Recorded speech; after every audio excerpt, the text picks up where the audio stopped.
But first, are we on the brink of an arms race in the Middle East? Fears that Iran's neighbors are racing to get hands on their own nukes because of this Iranian deal. But Duane Claridge, founding director of the CIA's Counterterrorism Center, has some shocking things to say about what's really going on in the Middle East. Mr. Claridge, you're on the phone. Good to talk to you. Thank you very much for coming in. Now, the president says his Iranian deal will slow down a Middle East arms race, to which you say what?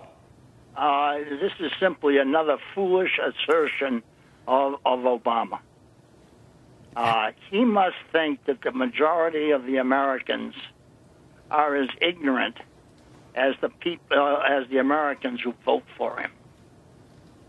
I mean, this is absolute nonsense. It will create an arms race. Well, specifically where? A lot of people, Mr. Claridge, have talked about Saudi Arabia. They certainly have more money than anybody in the Middle East. Are you concerned about the possibility they may get a nuclear bomb? Saudis already have the bomb. But people fail to remember. Hold on a second, Mr. Claridge. Let me just emphasize that point, because that's an important point. You say Saudi Arabia already has a nuclear bomb? Or several. Where did they get it? They don't have a nuclear program, do they? Well, people forget that it was the Saudis who financed the Pakistani bomb. They put billions of dollars into that effort to create that nuclear capability. And in return, of course, they got something. Now, people can argue whether it was dibs on 4 nuclear devices or 7. That's the argument.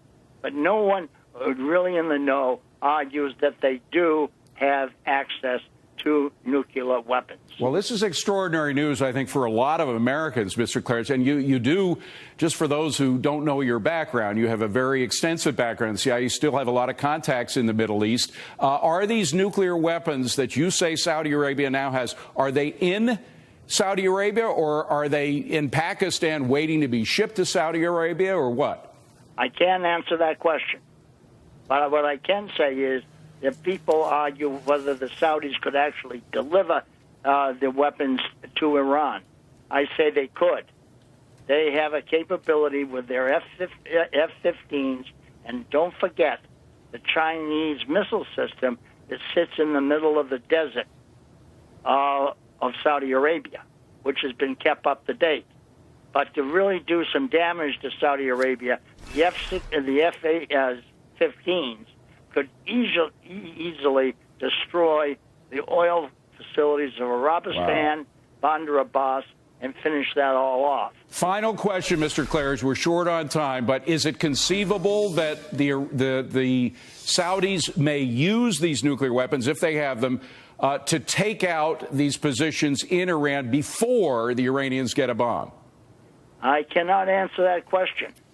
But I think if you sit around some evening on your patio with a fine glass of vintage port and a fine cigar, you may be able to come up with the answer yourself. All right. Duane Claridge, a legend in the CIA. Duane Claridge, thank you very much for joining us.